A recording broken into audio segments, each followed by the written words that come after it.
My name is Melanie Sewkarran, for those of you that don't know me, and I've been a member at this church for my entire life in one form or another. The church's form, sorry, not my form. And now that you know this, hopefully you'll give me just a moment to indulge you in a few family business matters. What kind of mother would I be if I didn't wish my son a happy birthday today? He turns the big 10. So, yes, thank you. Happy birthday, Wesley. We're going to go quick so we can get to the whole party and presents part. No, just kidding. But I also want to take this opportunity to thank you, our beautiful church family. I'm not going to cry. As you know, my mother-in-law passed away a couple of weeks ago. And so it's been a busy, hectic couple of weeks for us. And I am so grateful, we as a family are so grateful and thankful for the encouragement and the prayer and the support that you guys have provided. We had a very, very smooth trip to and from Guyana, which is not always the case. And I know that it is no small part due to the fact that you guys have blanketed us in prayer. And so I want to just thank you, let you know that your prayers were appreciated and effective. You guys prayed away the mosquitoes. And I don't know if you know how big of a deal that is, but that's a really big deal and a huge relief to me. So thank you, thank you. We could not have gotten through this without you. And while we are still mourning, we know that she is in her home, in her forever home, and we have the continued love and support of you guys. I've said it 1,000 times, I don't know how people get through life without a church family, and especially without one as good as this one. So anyway, even though the mosquito thing is not a small thing, I'm going to use that as my intro to our sermon topic for this series, Small Things Wise and Wonderful. We've seen God work in a lot of ways. Earlier in my life, I think I would have considered myself small. I felt like, not just because I'm a natural introvert and I'm happy to let other people take a lead and I love to follow leads, I don't know, I felt small. I would go to camp and I went off to college, I'd go on missionary trips and I'd hear these stories about people that had this big, in my mind, big, beautiful conversion story, right? They left behind their worldly ways and they turned to Christ and they would talk about it and it would be so passionate and meaningful. They'd talk about how they had to leave their families behind. Their families weren't Christians and they had to worship in isolation or without the support of their loved ones. So I felt that compared to all of that, my story was pretty simple. I've been very blessed to grow up in a church and constantly be surrounded by people that know God and love me. So while, of course, I've had trials and doubts and growth throughout my life, I just feel like my story is fairly linear, relatively linear, compared to all these other people. And so nobody's ever going to write a screenplay about my life. It's not a big story. It's not suspenseful. But maybe that's one reason I've always been drawn to some of these smaller stories in the Bible. They feel more familiar. But I definitely believed for a while that my story just wasn't significant. And it was okay. I was okay with that. I don't need big. It's fine. But we'll come back to this later. So when we talked about this sermon series being about the small things, the story that I chose to dig into a little deeper was this one that Chuck just read for us. Elijah. They don't say that in the scripture, so sorry about that, but the Elijah and the widow of Zarephath. I feel like I'd heard it before, but I hadn't really dug any deeper. I hadn't really tried to figure out why it was in there. Why is it important enough to share with us thousands of years later?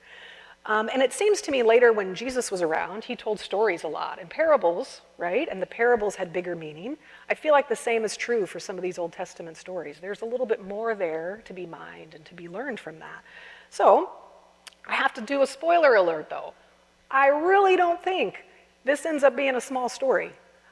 A little bit in some ways, but there's a lot of big stuff in here, so you can help me decide if you think by the time we get through this, if it really was a small story. So again, been around the Bible a long time, but I forget things, so I had to go back and remind myself of the context that we have for this story. So Elijah is a prophet, and a pretty bold one at that. He really liked to start things with the king at the time, King Ahab. And he was so passionate about getting the Israelites to turn away from Baal, the god of that time, the pagan god of that time, because they had started to stray and worship Baal themselves instead of our God. He was so passionate about turning them around, he decided he would pray for a drought, which, you know, it's hot. This is a good time to be thinking about droughts. 3 years, though. He prayed for a 3-year drought, and God granted that prayer. So here we are in the middle of this 3-year drought in the country, and God provided for Elijah. At the very beginning of the story, it talked about the brook.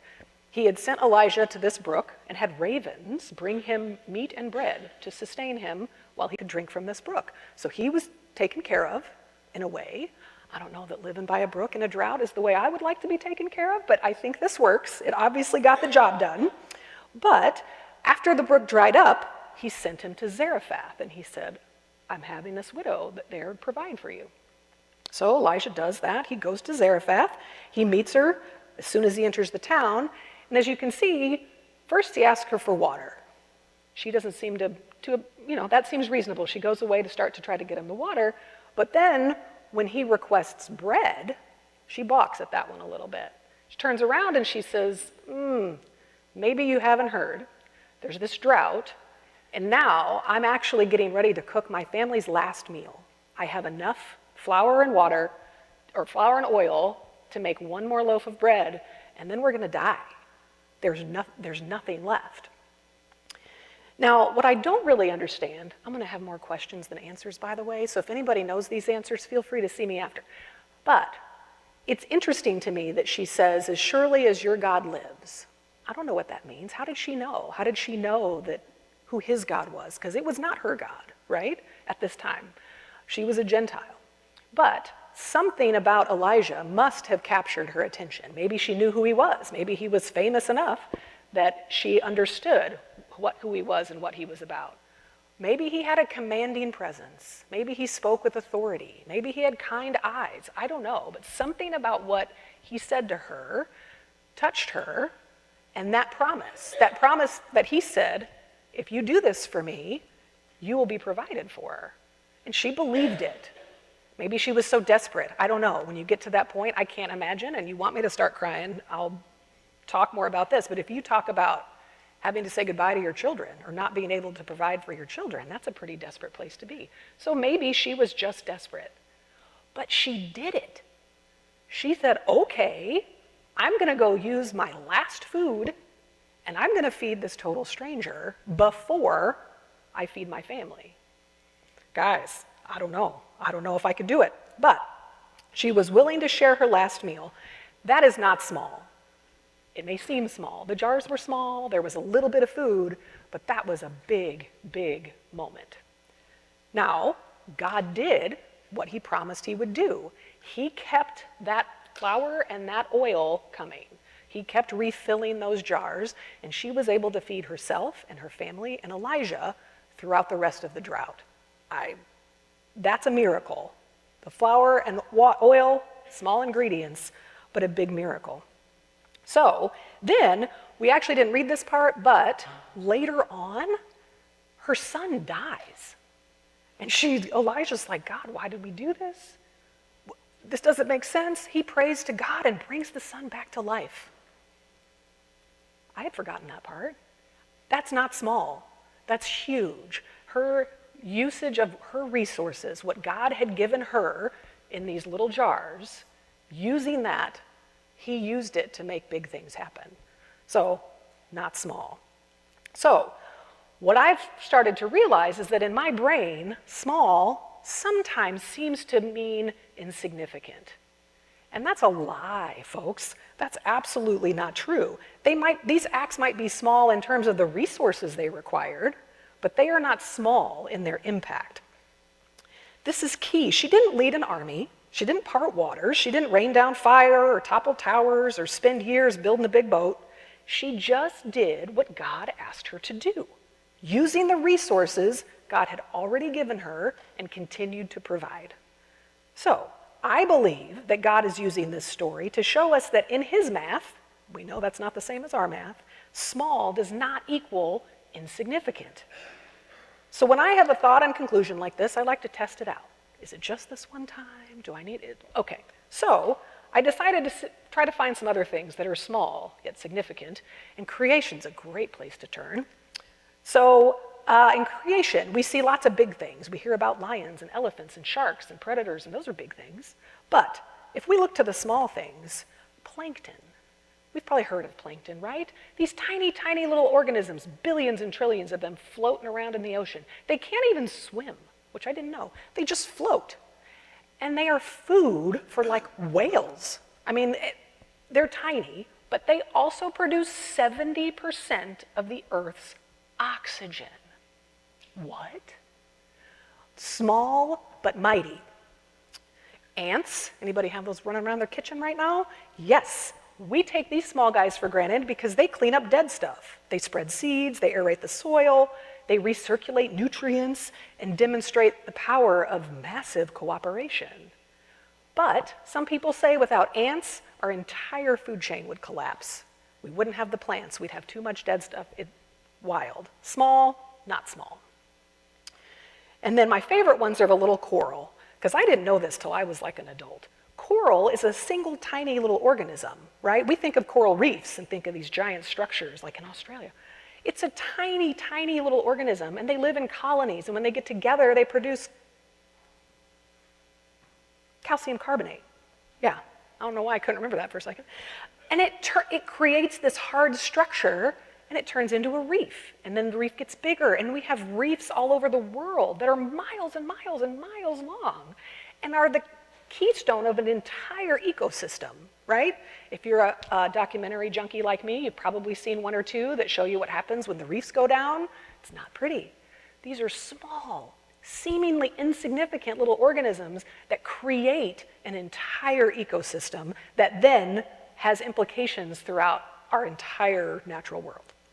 So, if this hasn't convinced you that small is not insignificant, there's all these stories, many, many stories that some of the other friends of ours have shared throughout this series, where God uses small things, but it does not mean they're insignificant. He gives them significance.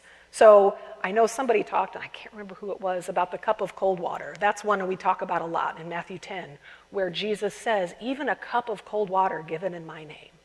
I mean, that's what he wants from us. Again, he doesn't need us to do all the big things. He's asking us to share water in his name, with his intent. So, we learn that logical, small is not insignificant, and God agrees.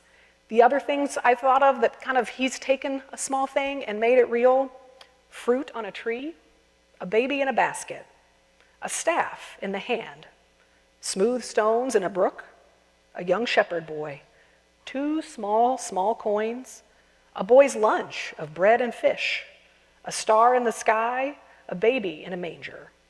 All of these things alone are small. It is God in them that makes them big. So, not only does physical size have no correlation with significance, I would argue that religious size does not either. It's the size of your faith. It's the size of our surrender to his will that he will use to bring his glory. We see that all throughout the Gospels. Small faith is significant, and great faith is rewarded. So, at some point along the way in my life, I realized God doesn't need big. He is big. He doesn't need me to do big things because he's the big one. He just needs me to follow him.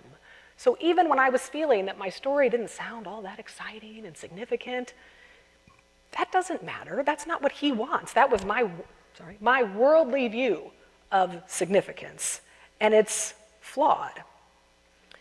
So what I've tried to do in my life is figure out what God is filling my jars with. I tell you, we all have jars. And they're all filled with different things, but we've all got them, and he provides and he refills. So, what I try to do is when someone asks me to do something, I think, okay, when somebody I trust asks me to do something, I think, okay, I'll do it. Let God fill my jar. God's going to fill my jar. Long, long, long time ago. Remember, I've been at this church a long time. It was somebody asked me to teach the 4 and 5-year-olds. Did that for a long time. Loved it. It was great. God continued to fill my jars. Then I was asked to be a greeter. Then I was asked to serve communion.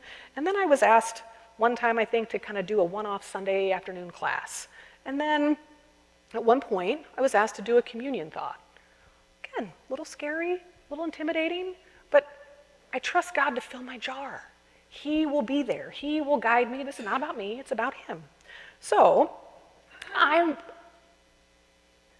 not always sure that the bread I make with my oil and water from my jar is the tastiest bread you've ever had. But it's his, and he will use my bread, even if it's undercooked or lumpy or stale. He's going to find a way to use it because I emptied my jar. So one day, fast forward many years, someone says, hey, Mel, we need some more people to get up here and talk. And I say, not a part of my plan. But what did God need? What did we need? What did this family need? Okay, fill my jar. Please fill my jar. Let's do it. Again, his glory, not the size of the offering. So, I challenge all of us. God will present you with opportunities to empty your jars. You have to watch for them. They're not always obvious, but do it. Take the opportunity. He's given us this promise that says, I will keep refilling. I will put it back in. You just need to pour it out. So, feeling small, I believe, is a lie, and it's a cop-out. If you're telling yourself things like, oh, I don't have the resources, or I don't have that gift, it's not true. I mean, we can't do all things. I get that. I'm not saying every single thing we have to be able to do, but you know what I'm talking about. You know when you're presented with something and you want to say, I'm not good enough for that, or I don't think it would go over well. I think we are called to boldly empty our jars. So, your jars might be filled with possessions. You might have things that other people don't have and they need. They could be circumstances. They could be your spiritual gifts. Your jar could be filled with worship. We all have them. God asks us to use them. No one knows but him what will come of that obedience of emptying our jar. And that's not our job, friends. We have no idea how he'll use that, right? Carrie had no idea how her story would touch lives today, but it did. I had to bring my tissue up, right? He'll use our jars and the contents of our jars for his glory. So, do the small things.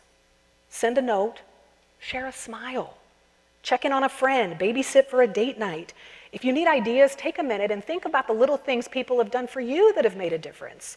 My kids love mail. When they get mail from some of you guys, they get so excited, and all it says is something like, hey, it was great to see you at church on Sunday, or great job doing this. They think that's so cool. They're emptying their jars. They're doing the small things, and my kids love that. So use steel material. It doesn't have to be original. Do what somebody else is doing. I incessantly make my kids say thank you for stuff. So like we're at the checkout, we say thank you. We're at the passport counter, we say thank you. And one time, we were at a carnival, and there was this guy robotically getting kids on and off the Ferris wheel, just, on and off, and it was one of these little ones in the kiddie area. I think they were like 6 and 4, I don't know, robotically getting on and off. And they both hopped off out of their little chair thingy and turned around and looked at him and said, thank you, and then just kept going. And I looked back, and the smile on this man's face was priceless. He had just been staring off into nothing for a long time. And again, that didn't change his whole life, but I bet it changed his day. And who knows? He might have been having the worst day of his life. I don't know. It's little things. Let's do it. Let's be intentional and purposeful about it. And let God deal with the rest. We want him to. He's better at this than we are. We'll let him take it from there. So,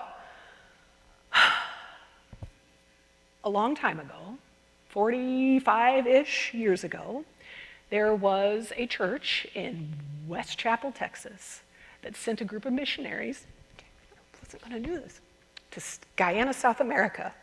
And they held revivals every night, and they had people coming. And they took in a woman named Sandra Sewkarran. and they taught her, and they loved her, and they came back every year, actually. Their jar was mission work, and they went, and they taught her how to love God and how to love people, and she did. She loved hard, and she loved long. She raised her kids to love God. She converted her husband from Hinduism to Christianity, and she would never admit this, and thankfully she's not here to hear me say it. She led that church in that little town in Guyana for decades. Not officially, but she was there every Sunday, taking the offering and putting it to good use and making the communion trays. She led that church for decades. Her son left Guyana and came to St. Louis to go to school. She would not stop hounding him to find a church home. And so finally, he Googled Churches of Christ, found the one closest to his apartment, and showed up at the Richmond Heights Community Center at Mid-County Church of Christ in 2008, 7, 6, I can't remember. I was a greeter that Sunday. It took a long time after that, guys, but I was a greeter that Sunday,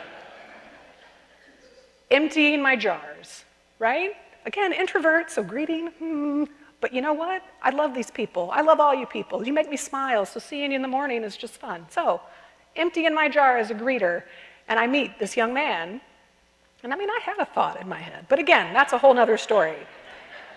To this day, this is my husband, if you hadn't figured that out, Mommy Sewkarran, emptying her jar, brought me more than I could ask or imagine. I have this beautiful family because of her and what she did, because of these missionaries that took a week out of their year, every year or maybe every other year, to go spend time in this tiny little town in the hot and mosquito-infested region of Guyana, South America. Guys, we don't know what he will do with our empty jars, but he will do it. All we have to do is show up. All we have to do is empty them. So, the Spirit is alive. And my friend Carrie talked about worthy. And while you did, I Googled it because I was like, this totally fits. So I made a little last-minute adjustment. We sang this morning of the worthiness of our God. Worthiness is someone deserving of respect, admiration, and attention. Guys, we're emptying our jars for him. We're giving him a platform to get into people's lives and do his work. So please, if nothing else, go away from today, think about your jars, what they're filled with, and get them empty. And then come tell me about it, because I want to hear. Thank you. Thank you for emptying your jars for us, and thank you for the jars that will be emptied to come.